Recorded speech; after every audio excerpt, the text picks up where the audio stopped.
Hello students, welcome to my channel. तो जैसा कि मैंने आपके BS second year fourth semester English literature की क्लास शुरू कर दी है। और देखिए स्टूडेंट्स, आपका जो इंग्लिश लिटरेचर है फोर्थ सेमेस्टर में आपको क्या पढ़ना है, इंडियन लिटरेचर इन ट्रांसलेशन। तो जो आपका सिलेबस है वो अपलोड कर दिया है मैंने। तो अब सिलेबस अभी तक आप लोगों ने नहीं देखा है तो देख लीजिएगा मेरे चैनल पर विजिट करके। मैं आपको इंग्लिश लिटरेचर प्लेलिस्ट की लिंक इसी वीडियो के डिस्क्रिप्शन बॉक्स में दे दूंगी।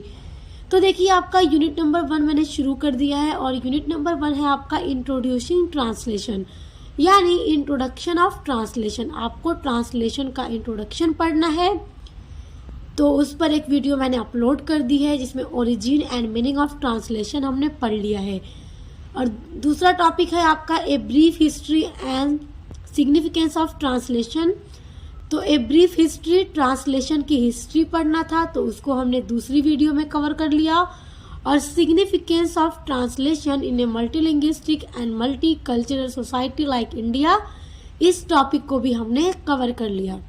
तो ऑलरेडी 3 वीडियोस यूनिट नंबर 1 पर अपलोडेड हैं। तो अभी तक आप लोगों ने नहीं देखा है तो देख लीजिएगा।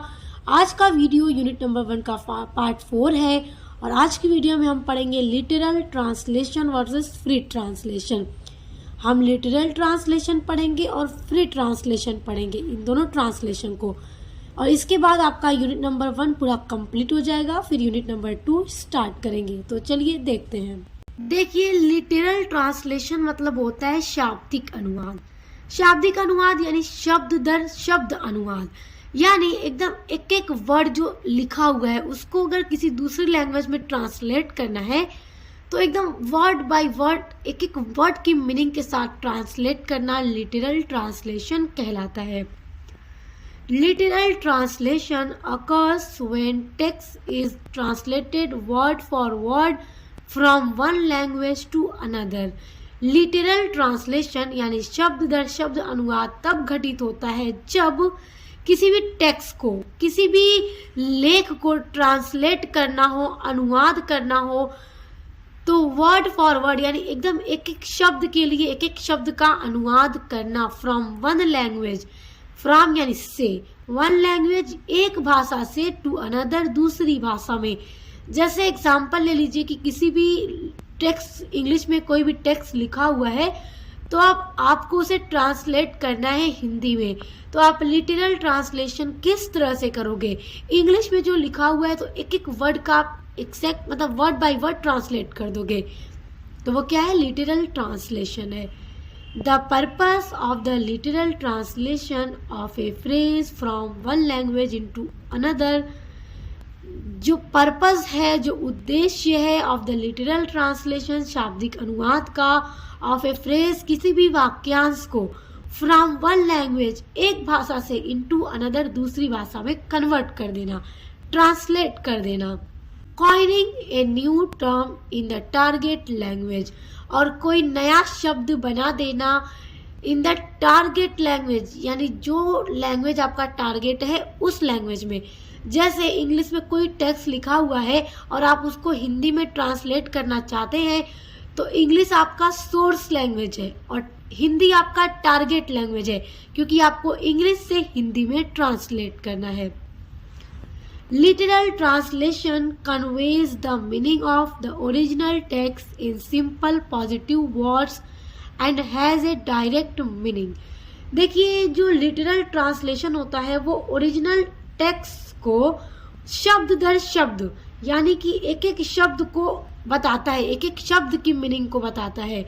यहाँ पे जो एकदम ओरिजिनल मीनिंग है वो नहीं पता चलती, वो एकदम शब्द दर शब्द अनुवाद कर देता है, यानी एक एक वर्ड का। जैसे लिटरल शाब्दिक ट्रांसलेशन अनुवाद कन्वेज बताता है, इस तरह से ट्रांसलेट कर देता है। Literal translation is necessary to prepare the vocabulary of vocabulary. देखिए, जो शाब्दिक अनुवाद होता है वो आवश्यक होता है तैयार करने के लिए। प्रिपेयर यानी कि तैयार करने के लिए, द वोकैबुलरी ऑफ वोकैबुलरी, एक भाषा की शब्दावली से दूसरी भाषा की शब्दावली को। क्योंकि एक भाषा से दूसरी भाषा में आपको ट्रांसलेट करना है तो आपकी जो वोकैबुलरी है वो मजबूत होनी चाहिए। जब आपको दोनों भाषा की वोकेबलरी अच्छे से पता होगी तभी आप ट्रांसलेट कर पाएंगे। यानी हिंदी से इंग्लिश में करना हो या फिर किसी भी अदर लैंग्वेज में करना हो तो फिर दोनों लैंग्वेज आपको आनी चाहिए, तभी आप उसको ट्रांसलेट कर पाएंगे।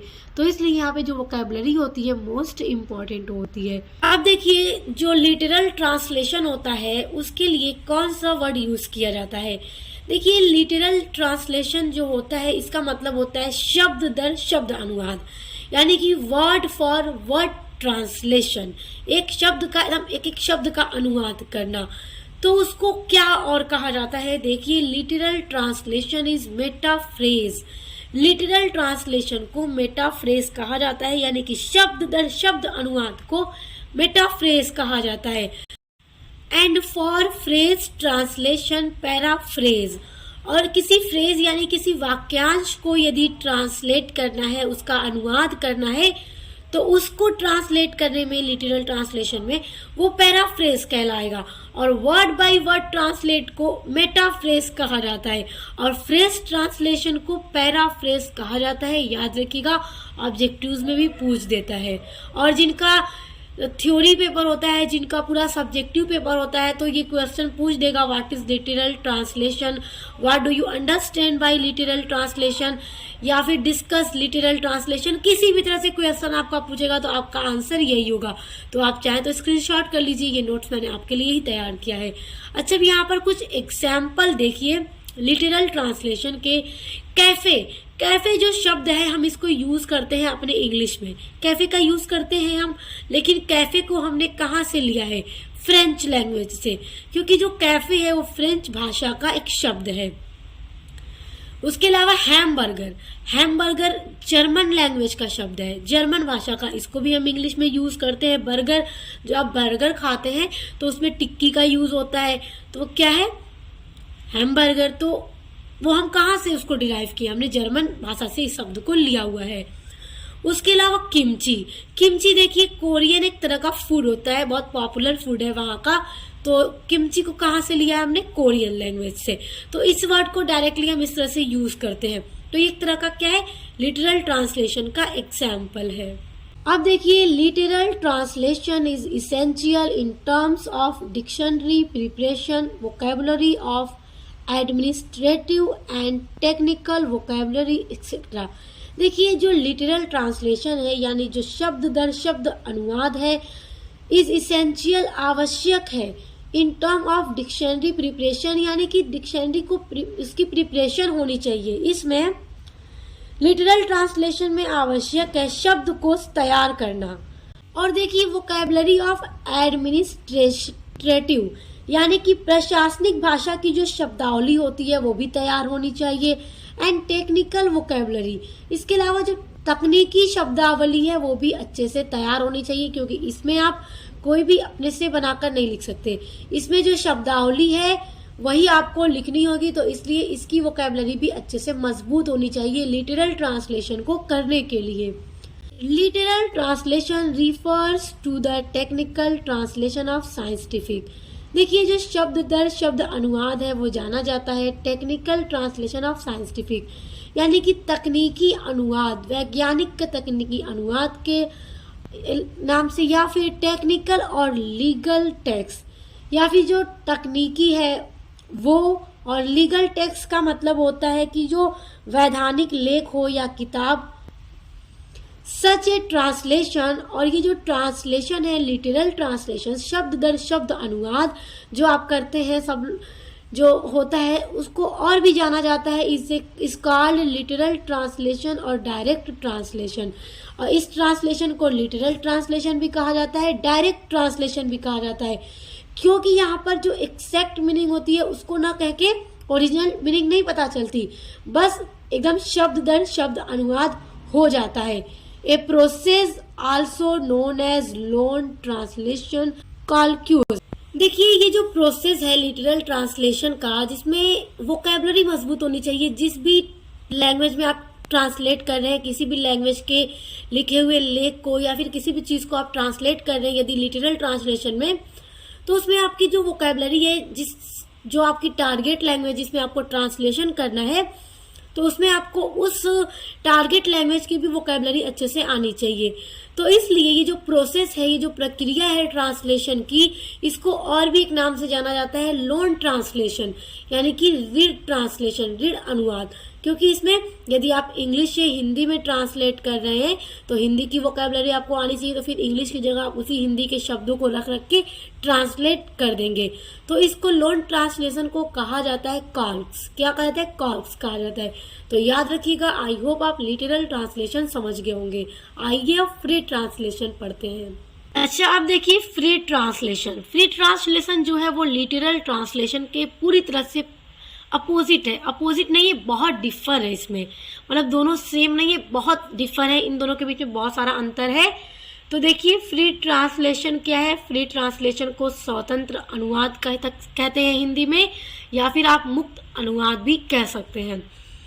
A free translation is a translation that reproduces the general meaning of the original text without considering word to word meaning। अब देखिए जो फ्री ट्रांसलेशन है, जो स्वतंत्र अनुवाद है, वो एक ऐसा अनुवाद है जो बताता है द जनरल मीनिंग, एकदम सामान्य अर्थ को, ऑफ द ओरिजिनल टेक्स्ट। कोई भी ओरिजिनल टेक्स्ट है, किसी भी भाषा में लिखा है यदि आप उसको फ्री ट्रांसलेशन कर रहे हो तो आपको उस लिखे हुए टेक्स्ट का पूरा एकदम सामान्य अर्थ समझ में आएगा, एकदम अच्छे से आप उसको समझ जाएंगे। लेकिन अगर आप वर्ड टू वर्ड ट्रांसलेट करेंगे तो आप बस उसी इंग्लिश वाले शब्द की जगह आप उस हिंदी के वर्ड को समझ जाएंगे, लेकिन आपको पूरा जनरल मीनिंग नहीं पता चलेगा लिटरल ट्रांसलेशन में। जबकि फ्री ट्रांसलेशन में जो मीनिंग होती है किसी भी ओरिजिनल टेक्स्ट की, वो एकदम अच्छे से पता चल जाती है।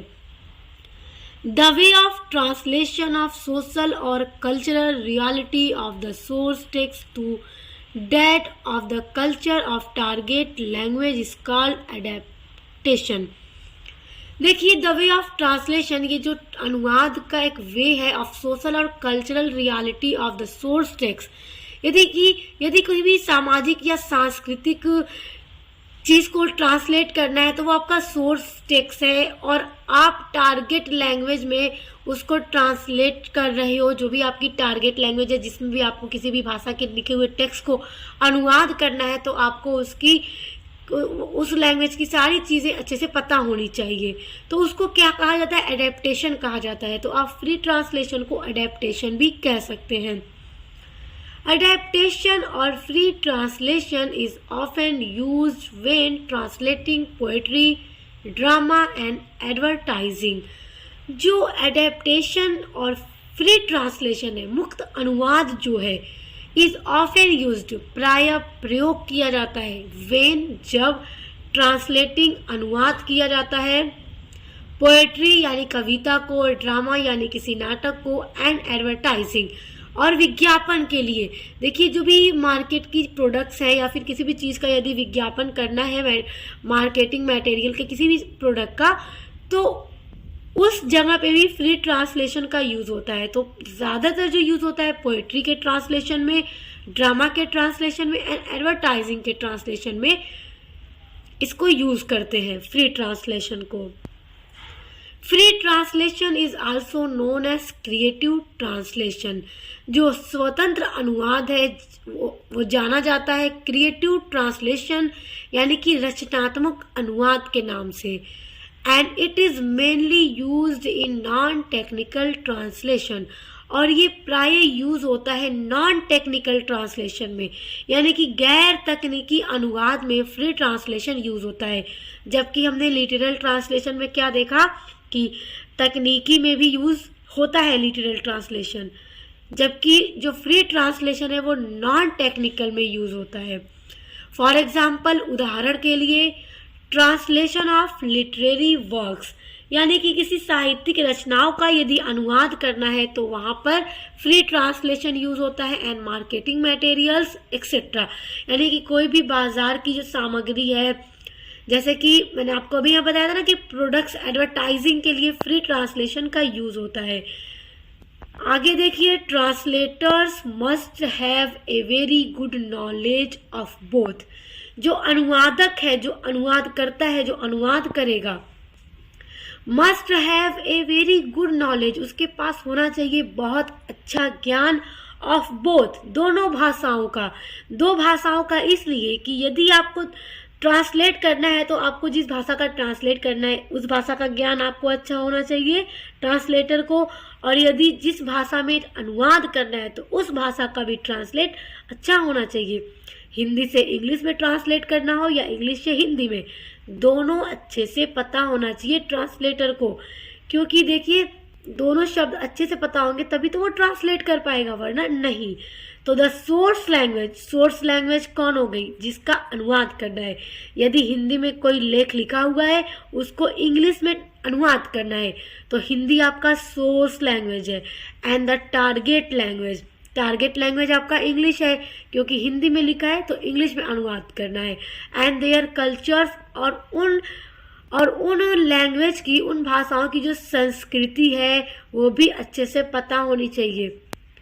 टू परफॉर्म फ्री ट्रांसलेशन को करने के लिए, तो ये है फ्री ट्रांसलेशन। आई होप आप समझ गए होंगे स्टूडेंट्स। तो आपका जो यूनिट नंबर 1 है वो 4 वीडियोस में पूरा कंप्लीट हो गया। ये 4 वीडियो थी आज की वीडियो। तो आप लोग इसके पहले की वीडियो यदि नहीं देखे हैं तो आप लोग देख लीजिएगा, मैं डिस्क्रिप्शन बॉक्स में आपको प्लेलिस्ट की लिंक दे दूंगी। उसके अलावा जिनका ऑब्जेक्टिव्स टाइप पेपर होता है तो उनके लिए भी मैं ऑब्जेक्टिव्स मॉडल पेपर जल्द ही अपलोड करने वाली हूँ। तो आप लोग चैनल से जुड़े रहिए और अच्छे से पढ़ाई करते रहिए। Best of luck. अब मिलते हैं नेक्स्ट वीडियो के साथ।